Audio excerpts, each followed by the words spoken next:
que vai nos brindar aí com uma excelente aula. Paulinho, a palavra está com você, estou gravando a reunião, lembrar que depois a gente vai disponibilizar a reunião na íntegra, lá no canal de... Então, todo mundo vai poder assistir aí. A palavra está com você, meu amigo, boa aula. Beleza, Pedro, obrigado aí.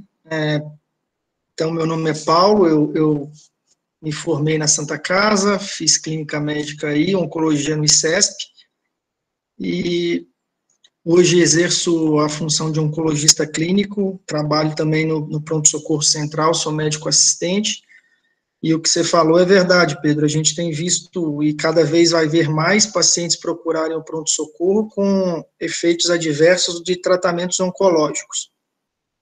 Eu coloquei o título da aula como principais toxicidades, porque a gente tem 30 minutos para conversar, então não dá para abordar todas elas, e seria muita pretensão da minha parte querer falar de tudo, porque muitas vezes acontece, a gente todo dia aprende algum efeito adverso novo de algum dos agentes antineoplásicos. E eu coloquei agentes antineoplásicos porque, além da quimioterapia, que todo mundo conhece, que é a pedra angular do tratamento do câncer, cada vez mais a gente tem visto novas drogas serem aprovadas, e essas drogas mais modernas, elas se encaixam em outras classes de medicamentos, então temos terapias-alvo, que eu vou comentar um pouquinho, e agora o boom do momento é a imunoterapia, que também eu vou dar uma pincelada, porque tem algumas coisas que são importantes para o médico generalista, para o clínico saber. Então vamos começar, eu deixo à vontade, caso alguém queira interromper durante qualquer slide, qualquer coisa que eu pronunciar aqui que não fique claro, porque oncologia é uma disciplina que pouco se aprende na faculdade, e se você não aprende na faculdade, provavelmente você não vai aprender em mais nenhum momento da sua vida, a não ser que você trabalhe com pacientes oncológicos.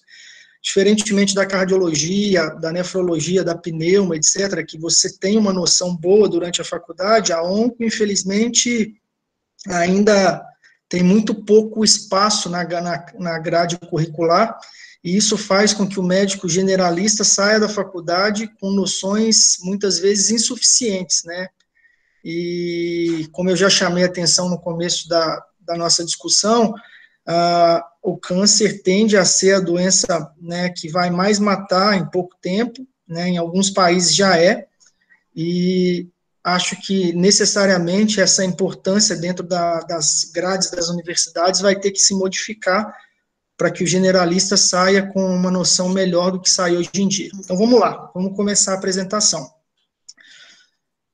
Aqui eu coloco um primeiro slide para falar sobre mecanismo de ação de quimioterapia. Aí a gente tem que voltar lá no primeiro, segundo ano da faculdade, na bioquímica, no estudo do DNA, onde vocês se lembram que a fita de DNA é uma fita dupla, tem as purinas que se ligam com as pirimidinas, então o ATCG, e grande parte dos quimioterápicos vai agir exatamente nesse momento.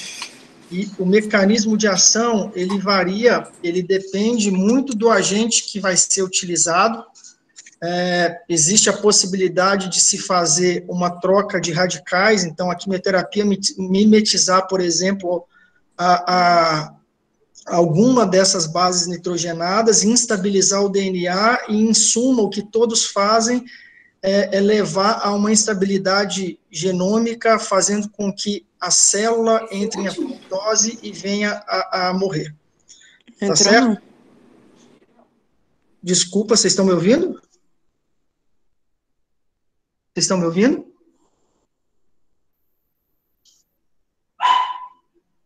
Então, sim, bora. Ok.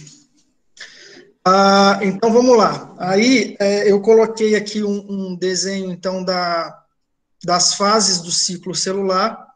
A grande maior parte dos quimioterápicos, eles agem na fase S, que é na fase em que o DNA está sendo sintetizado para a duplicação da célula, mas tem outros quimioterápicos que agem na fase pré-mitose, ou na mitose, ou até no final da mitose. Então, aquela parte do G2, M, G1, também um escopo dos tratamentos antineoplásicos, mas a grande maior parte vai estar inserida ali naquela fase laranja que eu coloquei, que é a fase de síntese do DNA, tá certo? Então, basicamente, o que vocês têm que lembrar é que quimioterapia tem como objetivo instabilizar o processo de duplicação celular, levando à morte, à apoptose da célula neoplásica. Quando a gente fala de terapia alvo molecular, e aqui se enquadra já um grande número de substâncias, graças a Deus, cada vez mais esse número é maior. Na figura da direita, que está exemplificado uma célula, vocês podem ver aí vários nomes.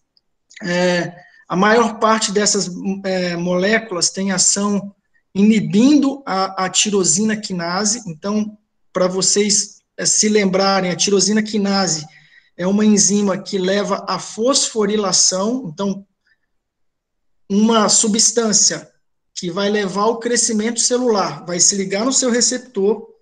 A partir do momento que essa substância se liga, ocorre uma dimerização e uma fosforilação que, em suma, vai levar ao processo de duplicação do DNA, crescimento da célula, formação de novos vasos sanguíneos, processos relacionados ao escape da célula do órgão onde ela começou, para sair dali e crescer em outros tecidos. Então, a terapia-alvo, ela visa a bloquear esse sinal, então ela acaba por ser um competidor do fator de crescimento celular. Você cria uma substância que vai se ligar num receptor específico, que, se estiver ativado pelo fator de crescimento, vai levar ao crescimento da célula, à duplicação. Se tiver bloqueado pela terapia-alvo, vai cessar esse processo e evitar que a célula crie e aumente e se prolifere por aquela via. Então, esse slide é para mostrar para vocês que a modernidade dentro da oncologia envolve tratamentos cada vez mais específicos, dependendo da alteração molecular que aquele indivíduo apresenta, e diferente do que a quimioterapia faz. A quimioterapia é um tratamento sistêmico, geral, para todo mundo, a mesma coisa. Aqui na terapia-alvo, você vai dar a droga que se encaixa para a alteração molecular que aquele indivíduo tem. E também tem como objetivo evitar que a célula cresça e se divida por aquele processo ali.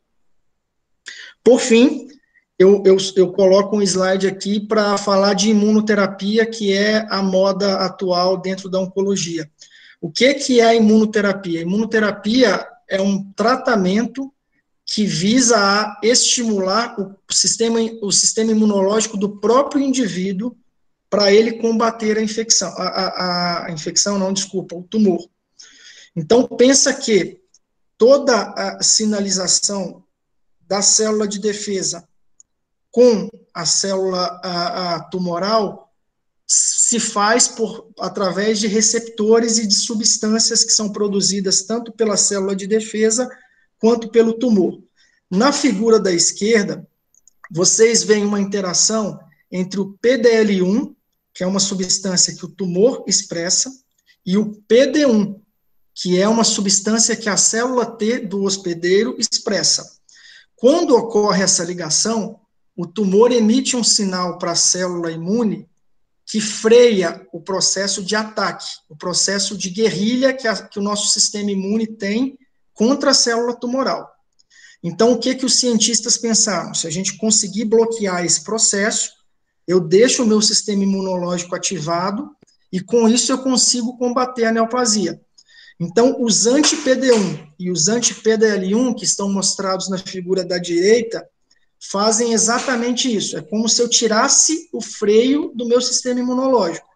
E assim, os meus linfócitos T começam a atacar a célula tumoral e a própria imunidade do indivíduo controla a doença, quando o tratamento é bem sucedido, obviamente. Qual o problema desse tratamento? Se eu tiro o freio do meu sistema imunológico, os efeitos colaterais esperados são relacionados à própria imunidade do indivíduo. Então, eu estimulo demais a imunidade. Logo, o indivíduo desenvolve doença autoimune.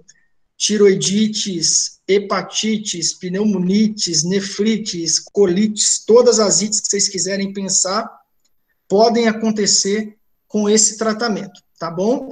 mas não acontece na maior parte dos indivíduos, felizmente, e quando acontece, na maior parte das vezes, são quadros brandos, principalmente relacionados à tireoide, que a gente consegue tratar de outras formas, ok? Então, esses 3 primeiros slides eu coloquei para fazer um apanhado geral, para vocês poderem entender como é que a gente trata o câncer e, a partir daí, entender da onde vêm os efeitos colaterais que os tratamentos oncológicos cursam, não é?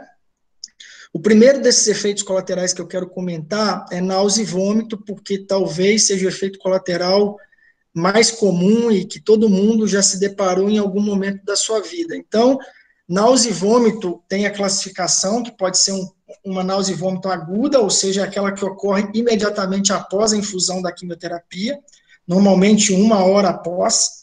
Tem a náusea e vômito que é retardada, que é tardia, que é aquela que ocorre no 2º dia ou após o 2º dia da infusão da quimioterapia. E tem a náusea e vômito antecipatório. O que é isso? É aquela que ocorre quando o paciente se encontra, quando ele se lembra do tratamento. Então, qualquer coisa que faça ele recordar daquilo que fez ele vomitar, traz para ele o estímulo de náusea e vômito de novo. Por exemplo, o paciente foi fazer quimioterapia e tinha um perfume no ambiente. Toda vez que ele tem contato com aquele perfume, ele pode desenvolver de novo náusea e vômito. Ou ele comeu uma torta de banana, e aí ele vê a torta de banana de novo e desenvolve náusea e vômito. Então, esse é um quadro antecipatório e muito comum na prática clínica. O que a gente tem que fazer? A gente tem que evitar que o paciente desenvolva. Então, a maior parte do tratamento, ela já é feita pelo oncologista durante a infusão da quimioterapia. A gente faz tratamentos que são profiláticos. Então, antes do paciente receber a químio, normalmente ele já recebe um pouco de corticoide, ele já recebe ondansetrona ou alguma medicação parente da ondansetrona, e tem hoje medicações mais potentes, os NK1, inibidores de NK1, que é neurocinina 1, que tem ação central e que conseguem controlar de forma bastante eficaz náusea e vômito. No passado, muitos pacientes não conseguiam se tratar por causa desse efeito colateral. Hoje em dia, isso é bastante menos incomum, graças a Deus. Então, eu coloquei embaixo aqui quais os principais medicamentos que a gente usa. Corticoide é bastante usado, e tem efeito para prevenir tanto a náusea e vômito aguda quanto aquela retardada. Tem os antagonistas do receptor 5-HT3, que são os primos da ondansetrona, e o NK1R, os antagonistas do receptor de neuroquinina 1, que tem ação central e um efeito mais potente. Recentemente, temos visto também estudos demonstrarem que antipsicóticos típicos ou atípicos, como olanzapina, haloperidol, também conseguem controlar de forma moderada vômitos. Olanzapina, inclusive, é usada de forma profilática, tá certo? Então, quais drogas que vocês têm que se lembrar quando a gente fala de náusea e vômito? A primeira delas é cisplatina, uma combinação que a gente usa para tratar câncer de mama, que a sigla é AC, que quer dizer adriamicina mais ciclofosfamida, e combinações à base de carboplatina com paclitaxel, com nab-paclitaxel, com gencitabina, irinotecano, também podem fazer com que o paciente tenha esse efeito colateral. Não quero, pessoal, que nenhum de vocês guardem nomes de quimioterápicos, não é esse o objetivo da aula. Mas é bom eu deixar citado aqui, porque eu quero que esse material sirva de consulta. Então, se eventualmente em algum momento precisar, vem até aqui e olha.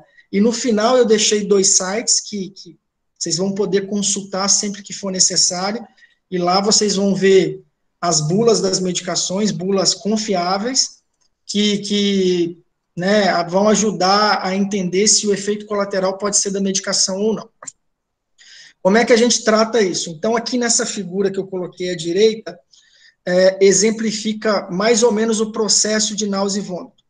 Se você tem o uso da quimioterapia ou de uma terapia-alvo, essa terapia vai agir no trato gastrointestinal, vai produzir um estímulo aferente, que vai ser transmitido via vagal para o sistema nervoso central. Normalmente, a área do vômito tem o centro, estão ali no tronco encefálico, na área pós-trema e no centro do vômito propriamente dito.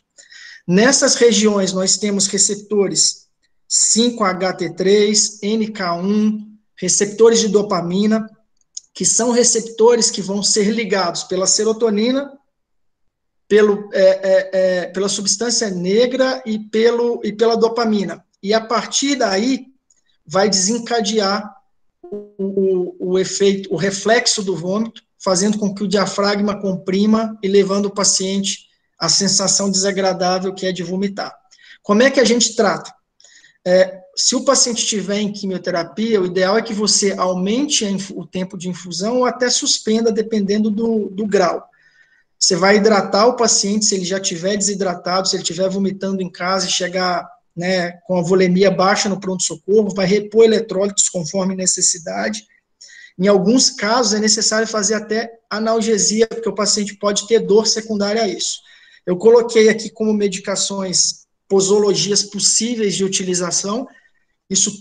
Tudo isso é manejável de acordo com o paciente, mas normalmente o que a gente faz é começar com dacetrona e um pouquinho de corticoide. A dose de dexametasona que a gente usa normalmente é 4 miligramas de manhã e à tarde.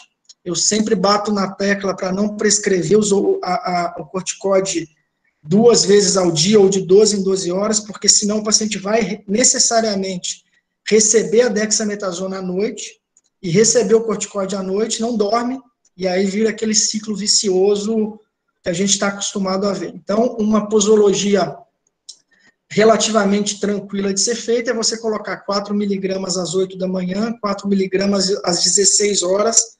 Isso serve não só para náusea e vômito, serve também para outras patologias que a gente precisa usar a corticoide. E aí, metoclopramida, que é o Plasil, dimenidrinato, que é o Dramin, a ondansetrona, que é o inibidor do 5-HT3 mais conhecido, mas tem outros, palonozetrona, por exemplo. E eu até coloquei aqui 2 medicações que eu não fazia ideia, né, que tinham ação antiemética, mas que quando fui para oncologia, comecei a usar bastante, a gente vê que funciona relativamente bem. O haloperidol, a gente pode fazer essa dose com segurança intravenosa. Acima disso, eu acho que é arriscado, principalmente por questões, né, relacionadas a QT, arritmia, etc. Tá bom?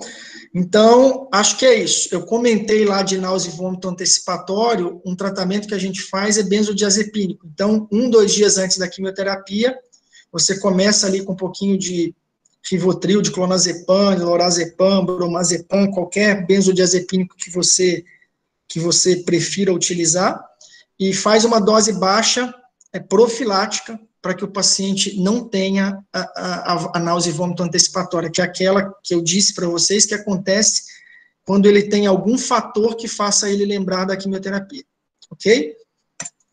Passando para diarreia. Diarreia é outro efeito colateral bastante comum na nossa prática clínica e que o manejo é totalmente diferente da diarreia que a gente tem no paciente que procura o pronto-socorro e que não está em quimioterapia. Até prova em contrário, o paciente que vai no PS com diarreia tem um quadro infeccioso associado. Isso é verdade, e eu concordo. Mas, para o paciente oncológico que está em quimioterapia, além de causas infecciosas, a diarreia pode ser relacionada ao tratamento oncológico. E isso é importante porque vai mudar a conduta que a gente vai ter diante daquele paciente. Se a diarreia do cara for pela quimioterapia e você não tratá-la de forma adequada, o paciente pode morrer na sua frente por um choque hipovolêmico secundário à desidratação.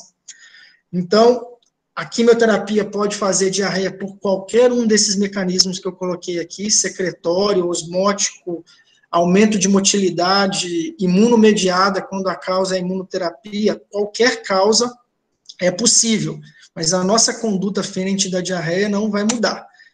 Aqui tem várias drogas que podem dar diarreia. As que eu quero que vocês saibam, ou que vocês tentem lembrar com mais propriedade, são as quimioterápicas, porque são aquelas que são de longe as mais relacionadas e são aquelas que a gente vai ter mais contato no PS, em especial o serviço público, porque são os tratamentos que tem no SUS.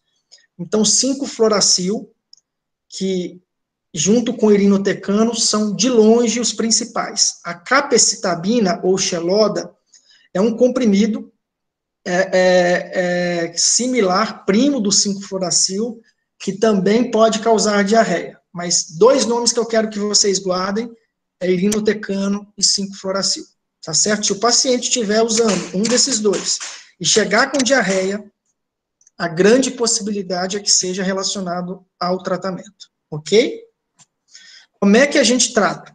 Primeiro que, se for passar com o oncologista, o que ele vai ter que fazer é modificar o tratamento quimioterápico do paciente. Sempre que o paciente procura o PS por diarreia, a gente considera que a diarreia é um efeito colateral grave do tratamento. Em sendo grave, a gente tem que instituir medidas que, dentre as quais, modificar o tratamento, seja diminuir dose ou até trocar a quimioterapia que o paciente está usando, tá certo? Você vai hidratar, vai repor eletrólitos, normal, como se fosse qualquer outra diarreia. Se o paciente tiver dor, cólica, enfim, você vai tratar, fazer analgesia. A dieta é exatamente a mesma coisa, dieta sem lactose, leve, evitar coisas, fibras, por exemplo, que podem saltar o intestino. E aí vem a peculiaridade do tratamento oncológico, que é o uso de medicações que vão tentar diminuir a diarreia. Se o paciente vai no PS e não é oncológico, não está fazendo quimioterapia, você não vai fazer esse tipo de tratamento que eu vou fazer agora. Mas se tiver em uso de quimioterapia, principalmente se for irinotecano ou fluoracil, o ideal é que você comece isso rápido, porque senão, como eu disse, o paciente pode ter uma diarreia muito grave e até morrer por causa disso. A dose de loperamida é 4 miligramas de ataque, 2 miligramas a cada 2 a 4 horas. O ideal é que você faça da seguinte forma inicialmente: 4 miligramas de ataque, e cada vez que o paciente for no banheiro, evacuar, você dá um comprimido de 2 miligramas, até a diarreia ceder. Quando a diarreia ceder, você espaça a medicação. Você coloca, sei lá, 2 miligramas de 6 em 6, depois 2 miligramas de 8 em 8, até ele ter fezes pastosas ou normalizadas, e você poder suspender a medicação. Lembrando que a dose máxima da loperamida é 24 miligramas em 24 horas, o que é bastante, porque você pode fazer 2 miligramas a cada 2 horas, que você vai ter essas 24 miligramas. Então, normalmente é mais do que suficiente. Tem outras medicações que a gente usa para tratar a diarreia, mas aí essas medicações, elas são, eu diria que, adjuvantes, elas ajudam, mas não é o principal. O tiorfan, que é um medicamento conhecido, usado principalmente em pediatria, a gente acaba usando também em adultos, quando a diarreia é refratária à loperamida, e você pode usar medicações que têm como efeito colateral a obstipação. Por exemplo, carbonato de cálcio, por exemplo, ondansetrona, e qualquer outra medicação que vocês se recordem aí, tá certo? Se tudo isso não funcionar, o paciente continuar tendo uma diarreia grave, que traga risco de morte, aí você vai fazer, por último, o octreotide. Não tem dose máxima, normalmente a gente começa com 100 a 150 microgramas, o que vai dar 0,1 a 0,15 miligramas, subcutâneo a cada 8 horas, pode ser feito também endovenoso, e você vai aumentando a dose até que a diarreia do paciente ceda. Isso, inclusive, já foi questão de prova de R3 do HC. O uso dessa medicação, e se eu não me engano, cobravam dose até. Tá certo? Então, lembrar, diarreia refratária, octreotide é o tratamento de escolha, tá certo? Além de todo o suporte que você deveria fazer para todo paciente com diarreia, que envolve dieta, envolve hidratação, envolve corrigir distúrbio hidroeletrolítico, envolve tratar a dor. Ok? É isso. Diarreia é isso.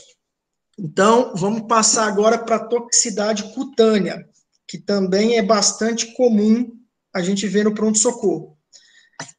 Unhas é menos comum. Eu coloquei aqui algumas imagens só para vocês saberem que isso existe. Dificilmente o paciente vai procurar o pronto-socorro porque está com uma porcaria dessa. Geralmente ele vai mostrar para um oncologista na consulta de rotina. Aqui, o que pode fazer o paciente procurar é a paroníquia, né, que é quando ele tem um abscesso próximo do leito ungueal, que traz dor, e que muitas vezes a dor se torna refratária a tratamentos convencionais e pode levar o paciente ao PS. Mas acho que aqui é saber que existe, saber as drogas que podem causar, ter isso aqui para consultar, mas não tenho estresse com relação a isso aqui. Aqui sim, esse cara vai para o PS. O cara que tem a síndrome mão-pé, ele vai procurar o pronto-socorro se ele tiver um quadro mais grave, porque ele tem dor e ele tem limitação funcional. Assim como a diarreia, quem mais causa síndrome mão-pé são as fluoropirimidínas, que a principal delas é a capecitabina ou xeloda, junto com o 5-fluoracil, ambos foram citados para diarreia. E tem outras drogas que podem causar, por exemplo, a doxorubicina, por exemplo, sorafenib, sunitinib, e várias outras. Como é que a gente gradua isso? O grau 1 é aquele paciente que tem um pouquinho de hiperemia na mão, mas não tem descamação, não tem úlcera, não tem dor. Então, ele te mostra que está com a mão hiperemiada, mas ele não tem nenhuma limitação funcional por causa disso. O cara que tem a lesão grau 2, ele já começa a ter descamação e começa a ter dor. Então, ele já tem as atividades instrumentais da vida diária prejudicadas. E o cara que tem a lesão grau 3 é o que tem úlcera e tem muita dor. Geralmente, esse cara vai para o PS, que é aquele cara que tem atividades básicas, por exemplo, trocar de roupa, por exemplo, tomar banho, isso se dificulta por causa das lesões. Lembra que o acometimento é mão e pé, que são estruturas, que são partes do nosso corpo, que são importantíssimas para as nossas atividades diárias. Então, se ele tem dor, se ele tem ulceração, ele vai te procurar porque ele precisa resolver esse problema. Por que que isso acontece principalmente na mão e no pé? E por que que as principais quimioterapias que causam isso são as fluoropirimidinas? Nós temos uma enzima que é responsável por ativar por tornar essas substâncias ativas. E essas enzimas, elas estão presentes principalmente nas nossas mãos e nos nossos pés. Então, se eu tenho mais enzima ali, a quimioterapia, a substância vai se tornar ativa com mais intensidade nas mãos e nos pés. Logo, a toxicidade é maior ali. Tá certo? Como é que a gente trata isso? A gente interrompe, a mesma coisa que eu falei para as outras coisas, a gente tem que interromper a quimioterapia se for uma toxicidade pronunciada, ou modificar a dose se a toxicidade não for tão pronunciada. A gente faz corticoterapia tópica, normalmente com hidrocortisona 2,5%, ou até com dexametasona, dependendo da intensidade. Prescreve cremes emolientes, cremes à base de ureia, ou esse que eu coloquei aqui, o exemplo, que é o que a gente usa na nossa prática clínica, que tem uma eficácia bastante boa. A intenção que você tem é manter a hidratação e a lubrificação das mãos. Então, o paciente tem que usar isso várias vezes durante o dia. 5, 6 vezes ele vai lá e hidrata a mão para manter a mão sempre umidificada. Você tem que orientar o paciente a evitar calçados que machuquem os pés, tipo o que a gente faz com neuropatia diabética. Evitar usar as mãos com atividades que possam lesionar. Tudo que traz trauma, tanto para as mãos quanto para os pés, você tem que evitar. Então, isso entra dentro desses cuidados gerais que eu coloquei aqui. E o oncologista deveria, né, e a maior parte faz isso bem feito, prescrever isso de forma profilática. E a depender da intensidade, né, se o paciente desenvolve a síndrome, você trata de uma forma mais intensa, tanto no que diz respeito aos tratamentos tópicos, ou às vezes até necessário fazer medicamentos sistêmicos, como tetraciclina, celecoxib, porque ao ter as lesões, você tem quebra, né, da barreira de proteção, e isso facilita a colonização e as infecções secundárias podem aparecer. Esse é outro efeito colateral, que também é bastante comum com os inibidores de tirosina quinase. Aqui muda, aqui não é quimioterapia que faz isso, aqui a maior parte das vezes é terapia-alvo, e a graduação desse rush acneiforme, ela ocorre de acordo com a porcentagem corporal que está atingida por essas lesões. São espinhas mesmo, né, que se desenvolvem principalmente nas regiões onde a gente tem o predomínio de glândulas sebáceas. Então, face, tronco, dorso, região torácica, e é bem típico. A peculiaridade disso aqui é que o paciente que desenvolve esse rush, ele tem uma perspectiva de resposta maior ao tratamento. Já foi comprovado em vários estudos clínicos. Quem faz rush com as medicações, normalmente responde muito melhor ao tratamento do que aqueles que não fazem rush. Tá certo? Como é que a gente aborda esse paciente?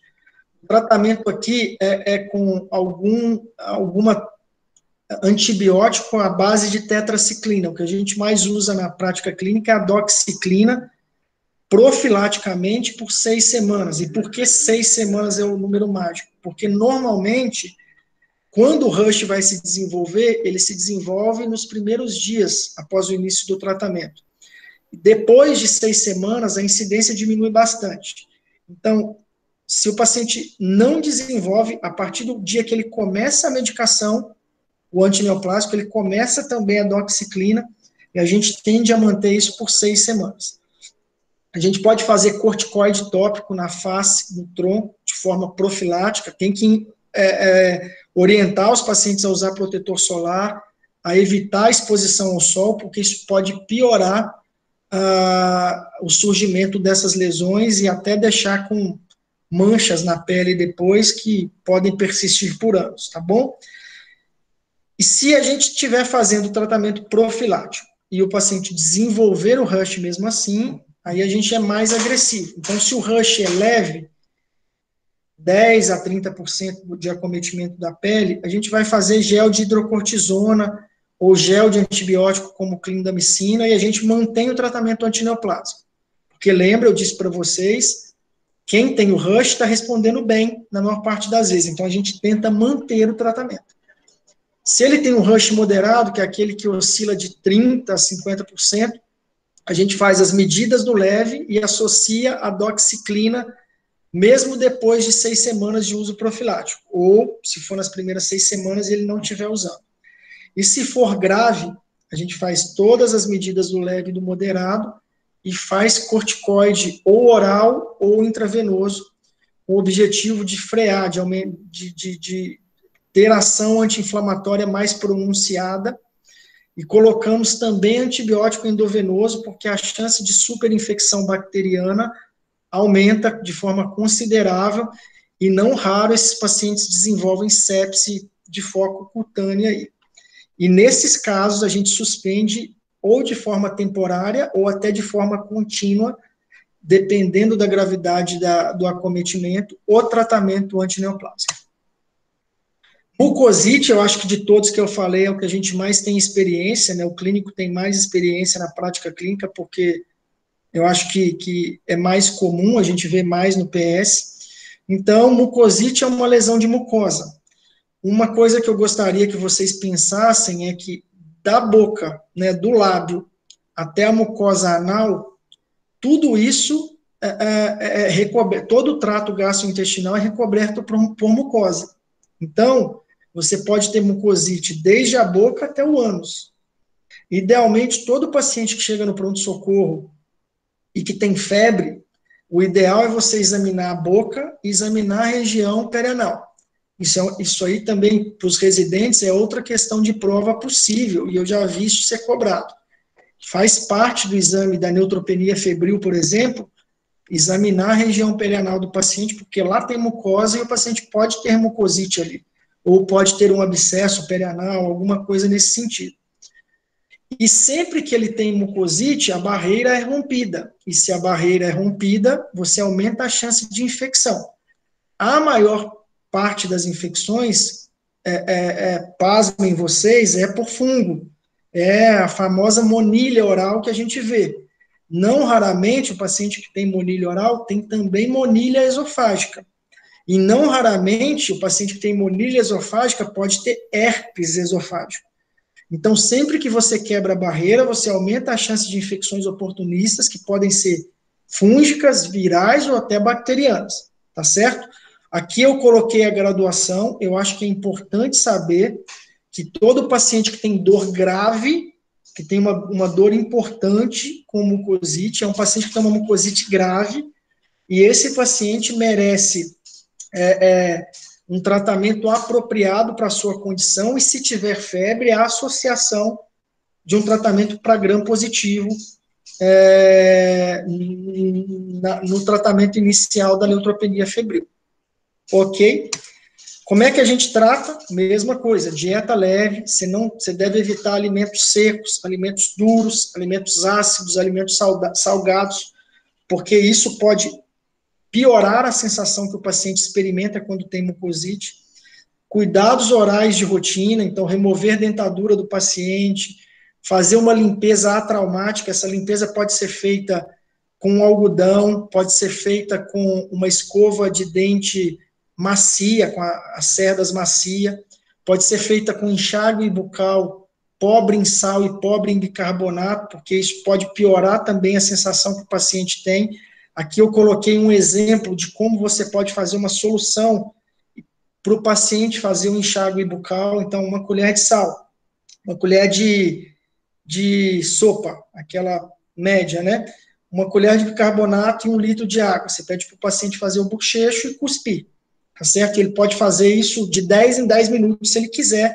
Isso dá um alívio grande para o paciente que tem mucosite. Isso a gente consegue em qualquer lugar. No pronto-socorro da Santa Casa é totalmente plausível fazer uma solução dessa, deixar do lado do paciente e pedir para ele ir fazendo o bochecho, tá certo? Analgesia tópica, então spray de lidocaína é o que a gente mais usa. Você pede para o paciente fazer 1 ou 2 puffs, vai aliviar bem a sensação desagradável de dor que ele tem. Em alguns casos, até opioide sistêmico pode ser necessário para aliviar a dor. E o que é mais importante, se eu fizesse uma questão de prova, eu cobraria isso, a terapia de fotomodulação, ou laser terapia, né, que é um laser à base de hélio, doses baixas, que ajuda muito na regeneração da mucosa oral, acelera o processo de cicatrização da mucosa e diminui dor. Então, isso aqui é fundamental, a gente não tem na Santa Casa, infelizmente, mas na maioria dos serviços particulares você vai encontrar, normalmente os dentistas fazem isso, né, e tem grande impacto na qualidade de vida do paciente. Glutamina é um aminoácido que tem uma possibilidade grande, teórica, de ajudar a regeneração acelerada da mucosa oral. Pode ser prescrito na forma endovenosa, ok? Aqui eu coloquei como exemplo a solução que a gente usa no ICESP. Lá a gente faz essa solução com lidocaína 2%, você pega um tablet daquele, dilui junto com uma ampola de difenidramina, com 100 ml de bicarbonato e com 250 ml de soro, e pede para o paciente ficar fazendo bochecho de 4 em 4 horas, 2 em 2 horas se for necessário, 1 em 1 hora se for necessário, não tem dose máxima, ele vai bochechar, vai cuspir, alivia bastante a dor do paciente.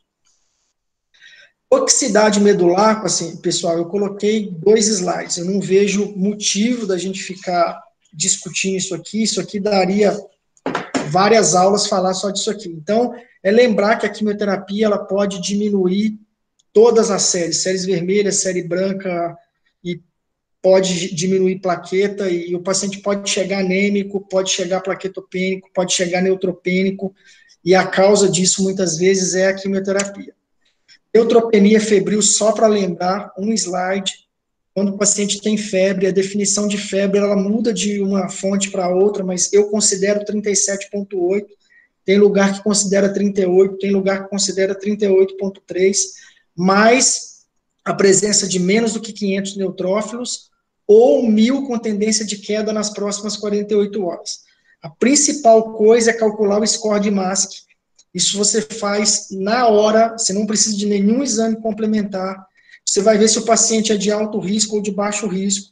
Se ele for de alto risco, então ele tem um MASC menor ou igual a 21. Você tem que manter esse paciente internado, ele tem que necessariamente fazer um antibiótico que tenha cobertura para germes resistentes gram-negativos. No Brasil, a flora predominante nos hospitais é gram-negativa. Por isso que o antibiótico principal do tratamento da neutropenia febril é que cobre gram-negativo. Então pode ser cefepima, pode ser piperacilina tazobactam, pode ser algum carbapenêmico, tanto faz. O importante é que se ele for alto risco, você comece isso logo.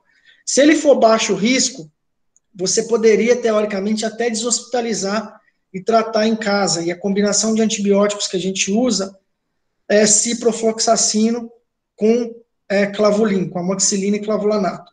Mas, para fazer isso, o ideal é que o paciente possa retornar para o pronto-socorro e ser atendido rápido, caso necessário. O que não é a realidade do nosso serviço. Logo, a minha recomendação na Santa Casa é que todo paciente com neutropenia febril seja internado e tome antibiótico na veia, até pelo menos as primeiras 48, 72 horas, para saber se ele começa a melhorar a imunidade e a febre desaparece, ele ficando estável, ok, daria até para pensar em deshospitalizar, ok? Mas lembrem-se, é possível tratar ambulatorialmente um paciente com neutropenia febril. Tem N outros efeitos colaterais, então alterações cognitivas, queda de cabelo, infertilidade, perda de apetite, alterações neuropáticas, perda de libido, toxicidade renal, pulmonar, hepática, não dá para a gente abordar tudo aqui. Eu tentei trazer aquilo que eu considerava mais importante e menos abordado nas faculdades, né, e para ter uma visão geral para o clínico e tentar ajudar vocês a manejar, né, ainda melhor esses pacientes quando eles estiverem nas mãos de vocês. Como conclusão, então, da aula, efeitos colaterais de quimioterapias são vários, eu estou longe de saber todos, não tenho essa pretensão, mas o que eu acho mais importante é você, sempre que tiver um paciente usando algum tratamento antineoplásico, que vai no PS por qualquer motivo, colocar como diagnóstico diferencial toxicidade do tratamento, seja qual for o efeito colateral. Se for, principalmente se for algo que não está se encaixando em outra coisa. Consulta a bula, não custa, tá certo? Sempre que for possível, convoque um oncologista para discutir o caso, porque a visão do oncologista é diferente da visão do clínico, porque é isso que ele faz todo dia. E eu coloquei aqui 2 sites que eu gosto, um vocês conhecem bem, que é o UpToDate, coloca lá o nome da droga, vai aparecer a bula, veja se tem efeitos colaterais compatíveis com o quadro do paciente, e o outro é um site canadense, também muito bom, que dá para consultar com tranquilidade esses efeitos colaterais. Eu agradeço todo mundo pela paciência e espero ter contribuído de alguma forma, né, no manejo de vocês daqui para frente. Valeu aí. Bom, Paulinho, excelente aula para nós clínicos, né? Acho que foi muito bom mesmo, muito didática, sem estender muito, que é um tema pesado aí. Vou abrir então para perguntas. Vou estar com vocês, dúvidas, perguntas, comentários, questionamentos. Fala, Paulinho, Peralva aqui, beleza? E aí, Peralvita, bom e você? Tudo bom. Deixa eu fazer uma pergunta. Primeiro, parabenizar pela excelente apresentação. E eu gostaria de perguntar se tem alguma dica em relação à diarreia que diferencie em relação a uma diarreia infecciosa de uma diarreia pelo efeito neoplásico. E se o antibiótico que vocês usam geralmente, quando vocês acham que é infecciosa, se é o mesmo que a gente usa para diarreias em geral ou se tem algum específico? Certo. Bela pergunta. Eu nem comentei da parte de tratamento antibiótico terapia, para não me estender. Mas o que a gente faz é tratar quando você suspeita que possa ter um componente infeccioso associado, tratar como se fosse uma diarreia infecciosa qualquer. Então, a ideia é cobrir gram-negativo e cobrir anaeróbio. O que a gente faz na prática é ceftriaxona com metronidazol para a grande maior parte dos pacientes, tá certo? A dica para você pensar que é relacionado ao tratamento. Eu citei 2 drogas, irinotecano e as fluoropirimidinas, que é o 5-fluoracil e a capecitabina. É claro que outros tratamentos podem dar, mas na prática clínica, até por prevalência e por uso na nossa prática, se tiver usando essas 2 medicações, grande chance, assim, chega a ter 70%, 80% de diarreia quem usa essas medicações.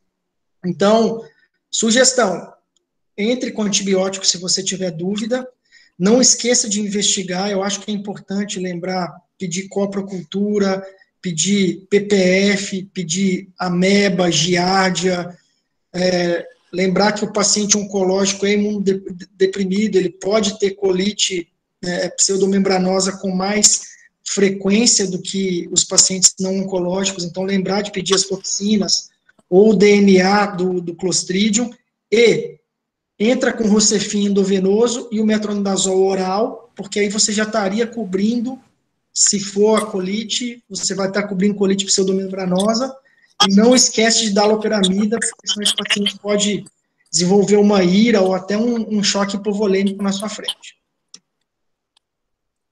Excelente, obrigado, Paulinho. Quem mais fala? Quem pergunta? Fala aí, Paulinho, beleza, bicho? Grande Marcelo Valério. Cara, parabéns aí. Queria primeiro parabenizar você sempre que não tá falando de futebol, de política aí, né? Fala com brilhantismo. Mas eu queria te perguntar, cara, assim, a impressão que eu tive, né? Sei lá, quando a gente tá usando Só para te antibiótico... falar, Sareta, que a Pri deu uma risada do seu comentário, viu? Vou mandar um abração para ela aí. Então, antibiótico, assim, você tem um efeito adverso grave, você suspende na hora, né? Tá tomando imipenem, convulsiona, você troca. Tá tomando Anfubê e faz uma ERA, você troca. E, assim, a impressão que eu tive é que vocês têm muito jeito de tratar, assim, os efeitos adversos e acabam suspendendo a medicação quimioterápica ou trocando, assim, muito pouco. É uma impressão que eu tive, assim, só ou é isso aí mesmo, assim, vocês quase nunca trocam o quimioterápico, sempre tentam dar uma manejada e, tipo, quais são os principais efeitos tóxicos aí que aí não tem o que fazer, tem que realmente suspender a medicação.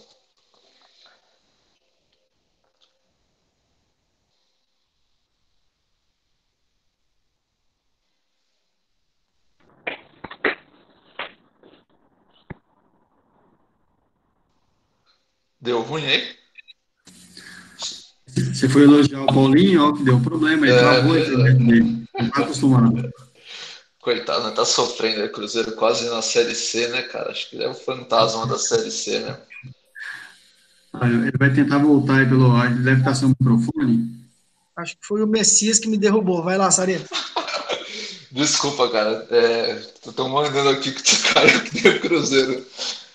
Não, então, a gente tava falando assim, do antibiótico a gente troca muito comumente, né? Quando tem um efeito adverso grave, assim, você já pega e já troca na hora.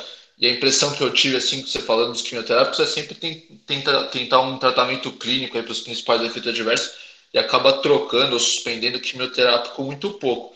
Queria perguntar se essa impressão minha é isso aí mesmo, vocês trocam um pouco e quais são, assim, os principais efeitos adversos que realmente aí não tem o que fazer, tem que realmente suspender o quimioterápico. Perfeito, perfeito. Assim, a tendência, para ficar claro para todo mundo entender, a gente tem uma classificação que a gente gradua as toxicidades de grau 1 a grau 5. Então, resumidamente, grau 1 é aquela que o paciente continua a vida normalmente, tem alguma intercorrência leve e segue o jogo. Grau 2 é aquela que a intercorrência já é maior e começa a atrapalhar a qualidade de vida. Grau 3, o cara precisa procurar o hospital. Grau 4, ele quase morre. E grau 5, ele morre. Então, se ele tem grau 1 ou grau 2, a gente mantém o tratamento. E tenta tratar os sintomas que vêm em decorrência do tratamento. Se ele tem grau 3 ou mais, a gente suspende o tratamento e troca. Porque aí, teoricamente, o efeito colateral superou o benefício, você está agregando muito mais morbidade do que um possível benefício. E por que é assim, Sareta? Porque, infelizmente, o câncer, por mais que a gente tenha tido muitas evoluções nos últimos anos, ainda é uma doença que mata muito e que precisa de tratamentos mais eficazes. Então, se você suspender o tratamento por qualquer efeito colateral, você acaba ficando sem armas para agir. E o tratamento oncológico, por si só, ele vai gerar efeito colateral, porque o que você está fazendo, uma frase que usaram e que eu gosto de repassar, porque fica claro que é o tratamento oncológico, você está fazendo um envenenamento do paciente de forma controlada. Você está dando um remédio que é tóxico para matar as células do tumor. Então, ele vai ter efeitos colaterais, isso é fato. O que vai mudar a sua conduta é a gravidade do efeito colateral. A outra coisa que você perguntou foi o quê? Eu acho que isso já respondeu, assim, se tem algum efeito adverso que é com certeza contraindicado manter, né? Mas acho que deu para entender que depende sempre muito da Qualquer efeito gravidade. colateral que seja muito grave, que o paciente interne, que corra risco de vida, faz você, independente da droga, faz você suspender o tratamento.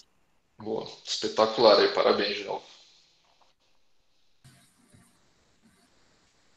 Quem mais, pessoal? Quem mais pergunta? Igor Smolentsov aí com letras garrafais está na área aí, hein? Fala aí, doutor Igor. Ele errar a questão da prova, doutor Igor? Com certeza ia errar, viu, doutor? Nossa, mas ó, Paulinho, aula espetacular, viu, velho? Falando sério. Às vezes eu interrogo a sua capacidade pela sua posição política e o time que você torce, mas realmente você é um médico de primeiríssimo time, viu, cara? Parabéns. Doutor Igor, você é um monstro sagrado.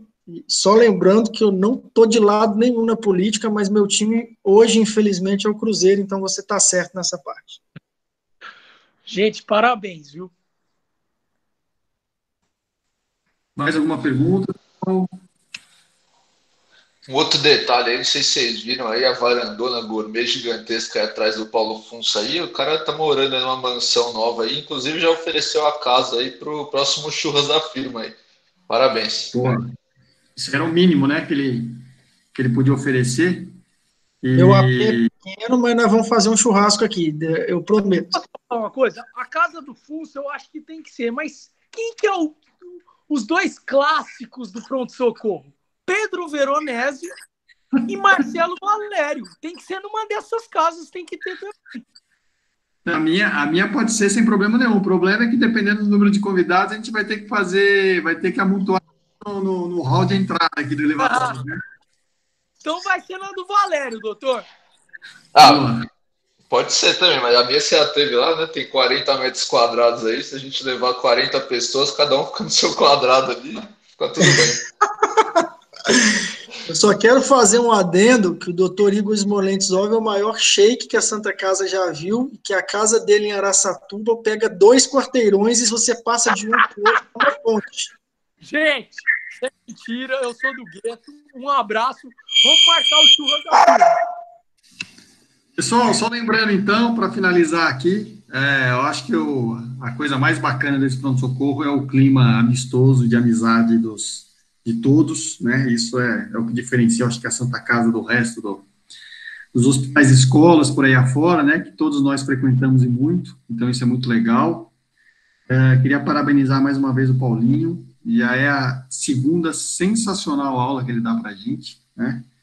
E então, lembrar que essa aula a gente vai fazer o upload dela, então vai ser uma aula importante para que as pessoas consultem no dia a dia. Tem os sites aí que ele sugeriu também para consultas do dia a dia. Eu acho que esse conhecimento da parte oncológica enriquece aí todos os residentes, os chefes de plantão, então isso é muito bacana.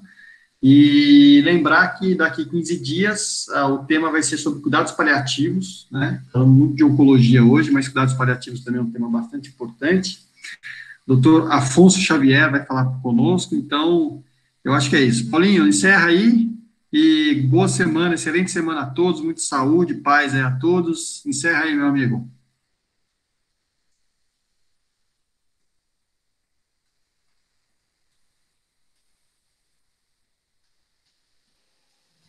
Tá sem áudio aí, Paulinho. Rapaziada, então agradeço todo mundo aí pela presença.